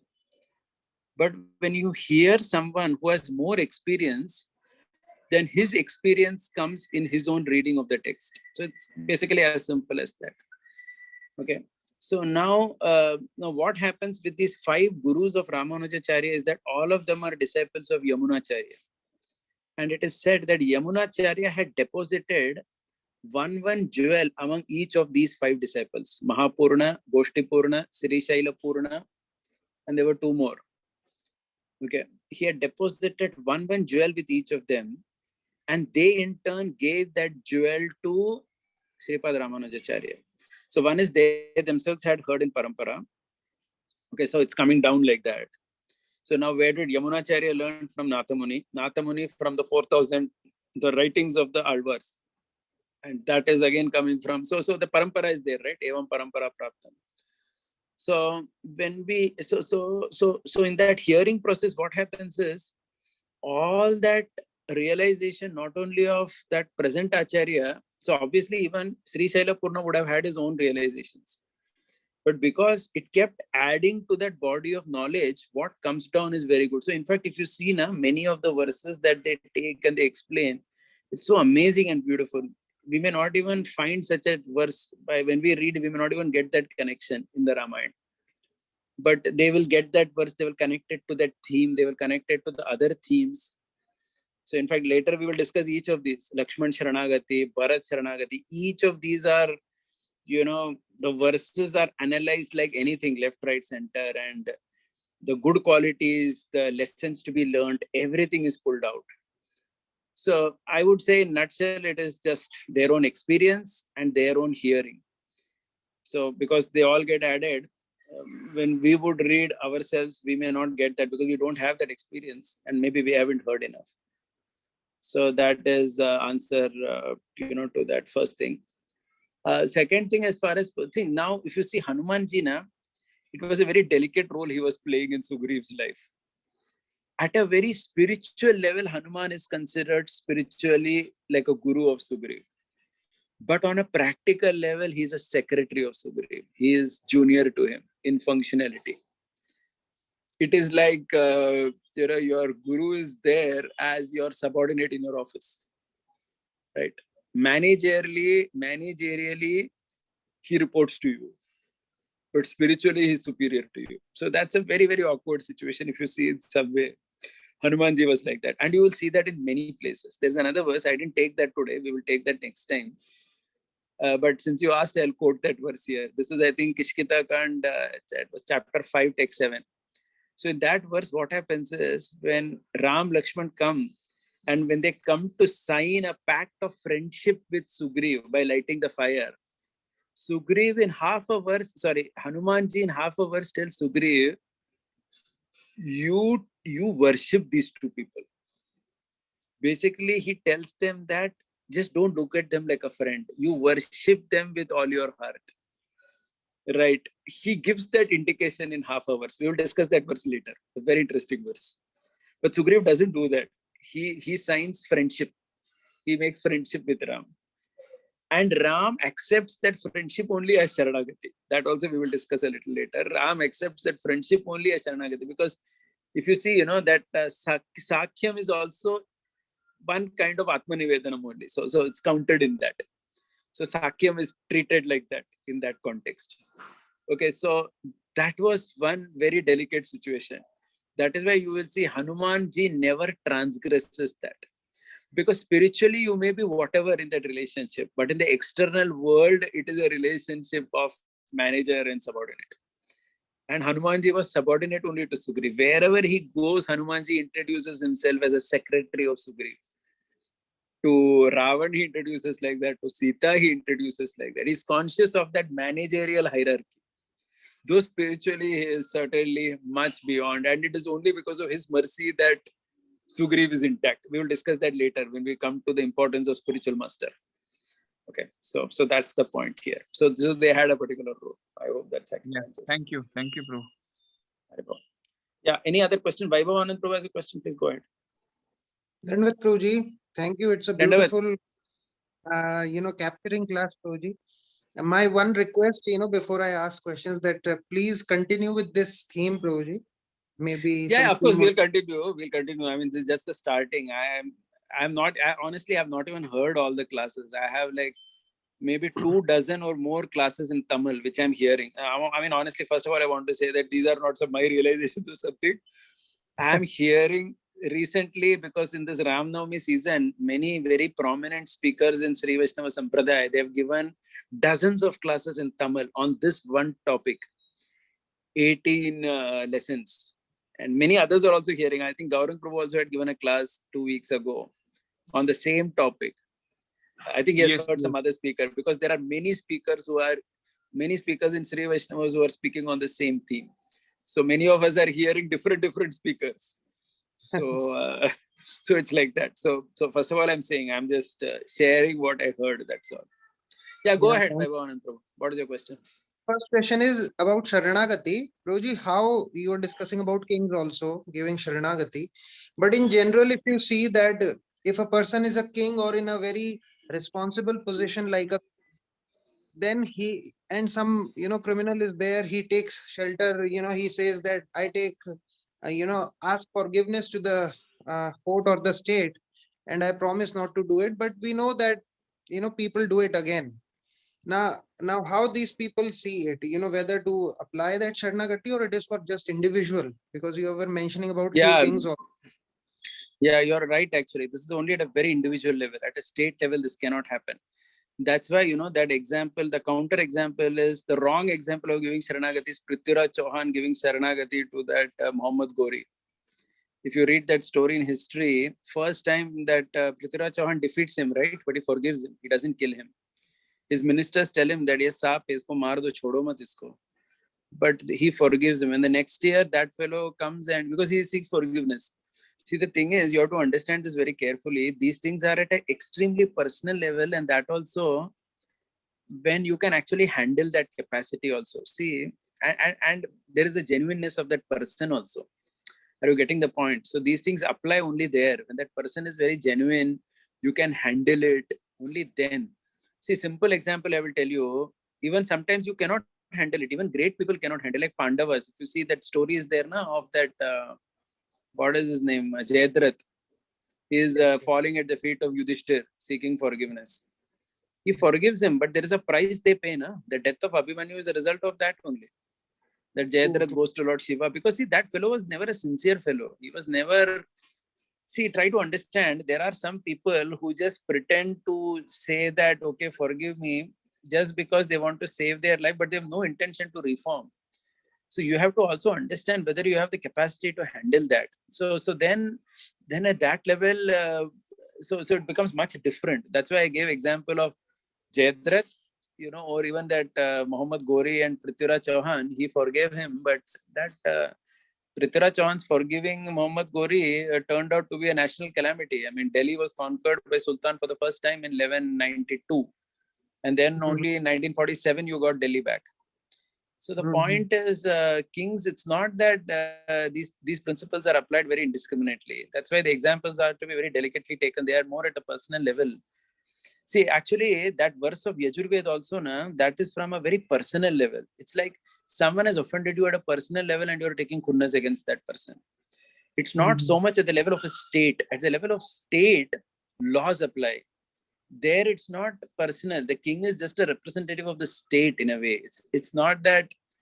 Please try to understand. The king is at least in the Vedic concept of a king, the king is not the owner of the kingdom, unlike the monarchy in the Western world.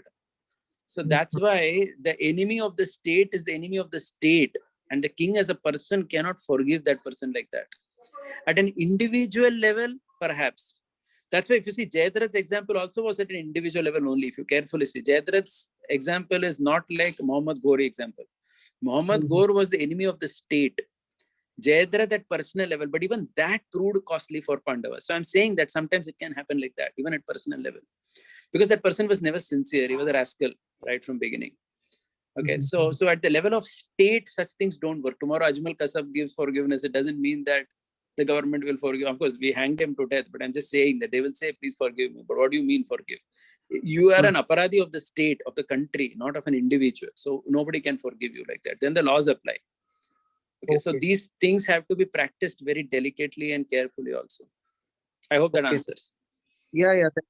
Another thing is that Balkand and Uttarakhand, the scholars outside do not consider these two as part of the main Ramayana.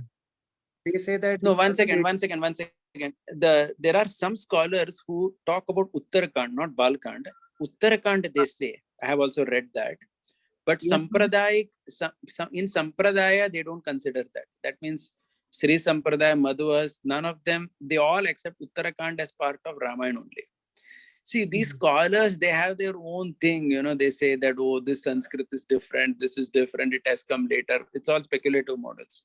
I think we just go by what Sampradaya says. So all the Sampradayas accept the entire Ramayana as Ramayana only, including Uttarkand. It's not about Balkand, it's only about Uttarkand, that accusation. But that is not accepted by Sampradaya. Yeah, yeah. Projit, this Valmiki.net, right? Because this is the edited version of Ramayana. So it, in the opening it says that Balkand, Uttarkand are, editions. Yeah, I know. That's why their translations are also not good. But that is the only place I get all verses very easily. You can search verse and you can get it very easily. I'm using it. But I don't even refer their translation. Translation, if you want to see the best, is Gita Press Gorakhpur. Very devotional translation they have done. And it's the translation is very good. But Gita Press Gorakhpur, their English is not good. You know, their command is Hindi. They are Gorakhpur, right? So their Hindi is very nice. In fact, very rich Hindi they have used. Okay. Yeah. So the thing is, Madhvacharya is Vishisht Advaita. Would more on, Madhvacharya's difference, because Madhvacharya is, I think, Dvaita completely, and this is Vishisht Advaita. So how is different? Actually, this Vishishta Advaita is very similar to what we call as Achintya Bheda Bheda. Vishishta Advaita means qualified oneness. That means the oneness is with a qualification. That means that oneness is qualified. That means that oneness is not to be taken literally. Correct? That's what Vishishta Advaita literally means. Vishishta Advaita means specific or Vishishta, right? In that oneness, there is a qualification. And that qualification is what? That's more elaborated by Mahaprabhu, that the quantity is different. Correct? Okay, all right.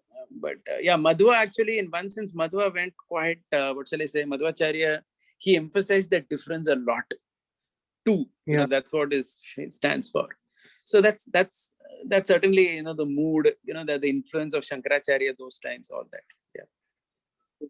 Okay, thank you, Puji. Haribon. Rishabh, you have a question? Puji, I put in chat, Puji. Oh, sorry, I didn't even see a chat. 1 second. How can we understand that someone has really taken shelter of us, and what exactly you don't know what shelter is? Okay. Okay, understood. How can we understand? See, at a personal level, it is very simple, Simple examples to give you. That's why they say, Maharaj also says that if some beggar comes to you asking for food, you should give something. Because that is also shelter only. Koi aapse kuch mangta hai, then that fellow is asking. So you can't completely discard that person. That rule that Maharaj says, right, that beggar has to be given. That is because of this rule only. That anybody who comes to you on a very personal level, you can't reject that person. I think the way we apply it, Prabhuji, at least the way I look at it is, if somebody comes for some help, and if we can do that, we should do it. We should not hold back.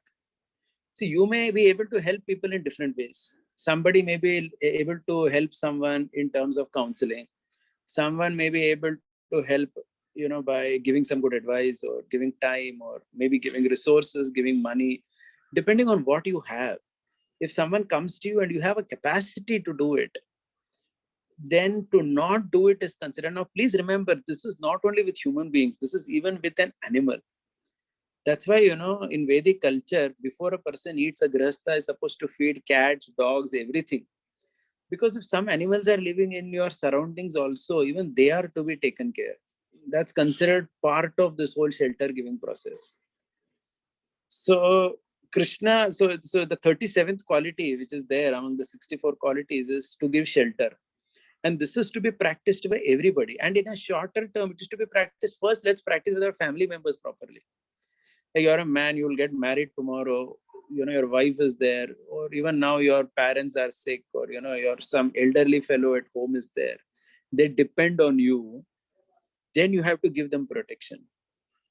If anybody is dependent on you and you don't give protection, there is considered that's considered an act of that's considered going against this injunction of Sharanagati.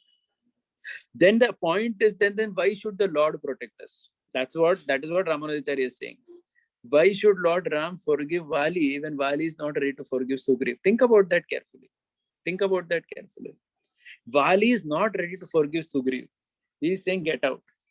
Why should Lord Ram forgive Vali? For what? You are not ready to forgive somebody. You only want forgiveness from the Lord. ये कैसे चलेगा? ये तो न्याय नहीं है ना. So that's the logic of the Sharanagati. So that's considered one of the only qualifications.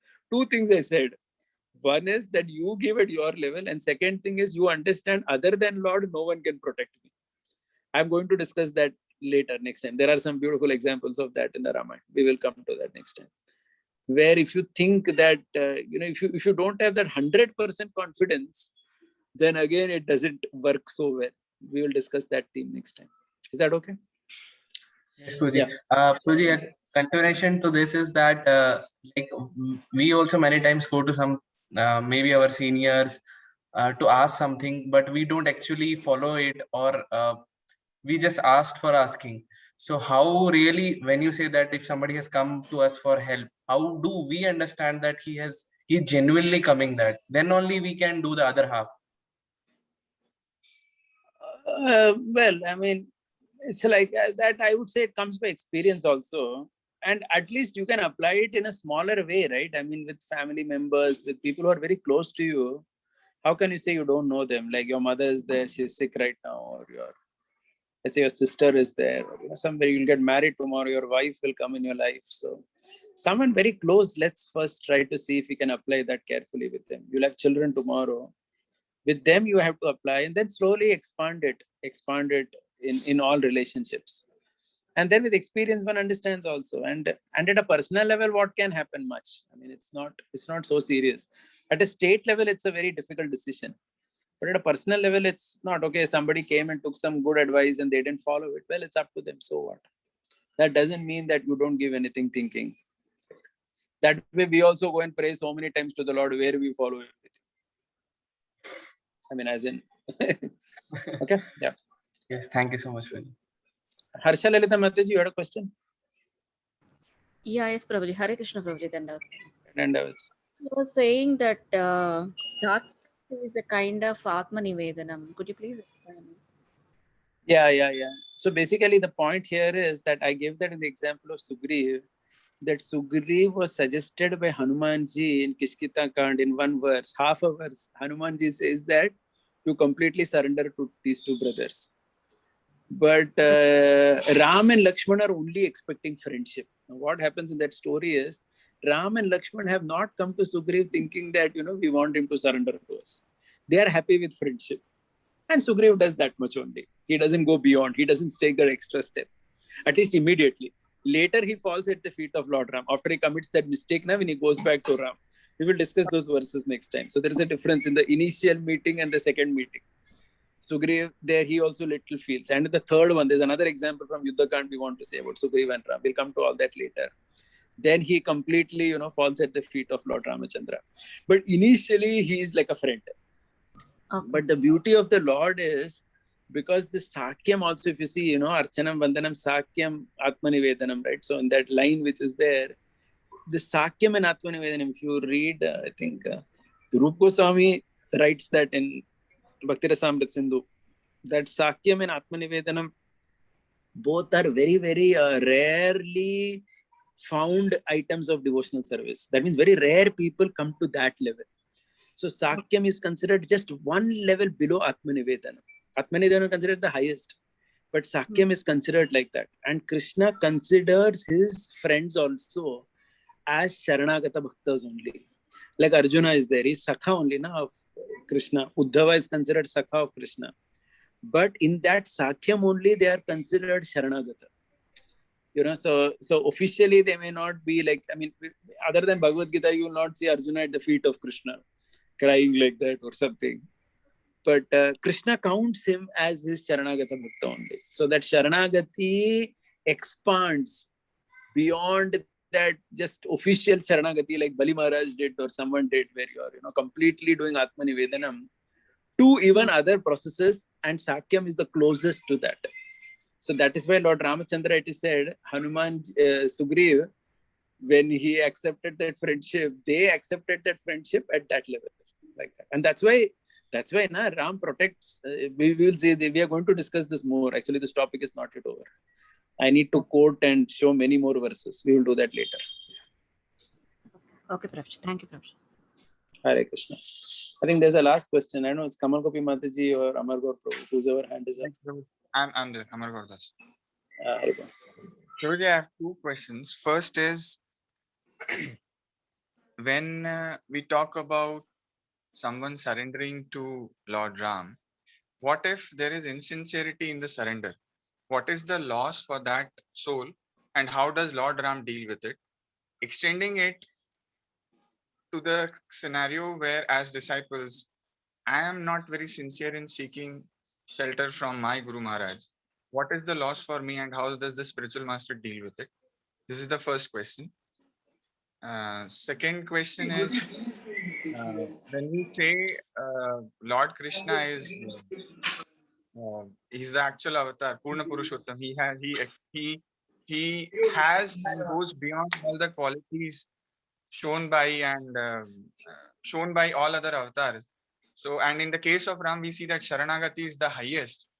So, Krishna definitely has Sharanagati, but he goes beyond. So, what is something which is even more attractive from the perspective of the soul lost in the material world? Sharanagati is the highest. So, what is that where Krishna goes even beyond Sharanagati? These are the two questions. Okay, yeah, I understood. I'll answer the second one first. It's simple and shorter.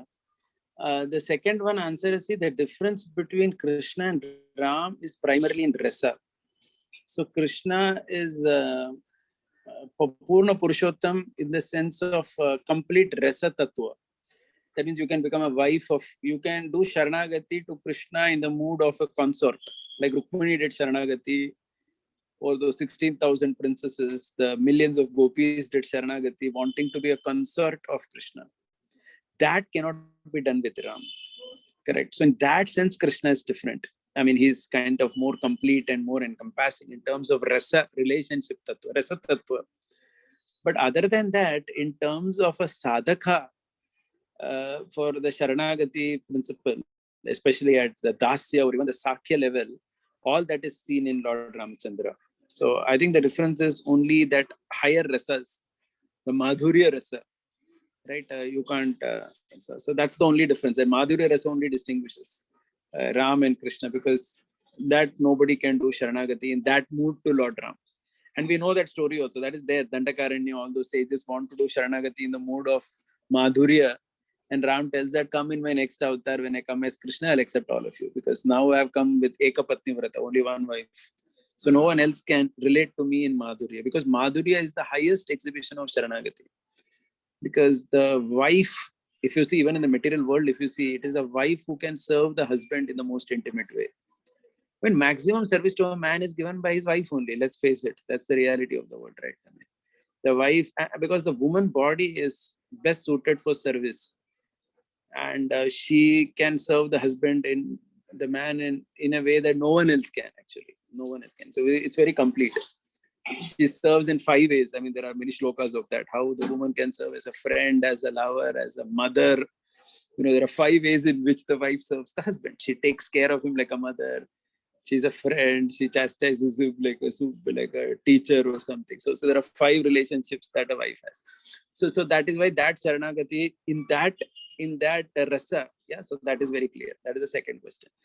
Now coming to the first question, that's a little tricky one, because you're asking about how the sincerity of Sharanagati. Actually, if you see now, from the Ramayana principle or even from the Sharanagati principle, it's a very simple principle. It is expecting only actually that verse is there na, anukulyasya sankalpa pratikulyasya varjanam rakshasiti vishwato gopatritve varanam tata atmanikshepa karpanya shadvida sharanagati. This verse is very much quoted by Ramanujacharya followers as well. Very much. They say that this is what Sharanagati means, the definition of that. That means taking what is favorable. In fact, the Vibhishan Sharanagati, we will talk about it later. I mean, there are literally books written on it, that how he followed all aspects of these 6. What is favorable, you accept. What is not favorable, you put aside. The faith that Krishna will protect me. Understanding that Krishna is only the maintainer of everyone. That humility, karpanya, that actually I'm nothing in this world. If these things are by and large there in one's life now, then one is considered a proper Sharanagata. So Sharanagati is not just an abstract concept that once you go and tell Ram, that I'm yours. Yes, that once going and saying is there, but it is considered a process where all these 6 are shown in your lifestyle. Okay. Now, insincerity, if you say it, basically means that to take official Sharanagati, just like, for example, the initiation or Diksha process in every Sampradaya is considered official Sharanagati. But despite that official Sharanagati, one may, kind of go off track in those 6. But then, I mean, what other recourse we have than to do course correction and see that we come back? I mean, there's no other, what shall I say? There's nothing else that we could do in life other than trying to understand that, okay, I'm going a little off track and let me just come back. So I would put it at that. I mean, actually, the guru-disciple relationship also, it's a very, very, interesting thing. Because that personal thing with that guru, that connect, it's considered very important in all sampradayas. Now in our own, bed lives, now what happens is many times it's just not possible because of the numbers and everything. So that personal connect with at least the initiating spiritual master doesn't exist much for most people. But from a very shastric perspective or something, that is very much encouraged. But that's up to that's an institutional point actually. How our organization ISKCON would have that maybe in some years or whatever, where that part is at least taken care in some way. But talking about Sharanagati, this is all that is there, these 6 things. And if we are off track in any of them, that's actually considered insincere. And the best example is Sugriva only. Correct. He did Sharanagati initially, but then he went back a little bit. He was enjoying, he forgot service. But then at least the good thing about him is that when he understood that he's going wrong, he came back to his senses. Though he didn't like to be told. See, that's again interesting. Just like we also don't like to be told by anybody that you're going wrong. Like someone tells us that, hey, you're not doing that. And see, the beauty of Sugriv Sharanagati is that second time when he did mistake and he was told by Tara, told him, Angad told him, Hanuman told him, not only Hanuman, the other 2 also told him that you're doing wrong. Tara also told him that aap galat kar rahe ho. But he could not take it. Even Lakshman, he didn't like it.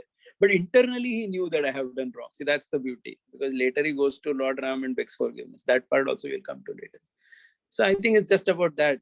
We have to ultimately do course correction and just get back to track. What other hope we have? Yeah?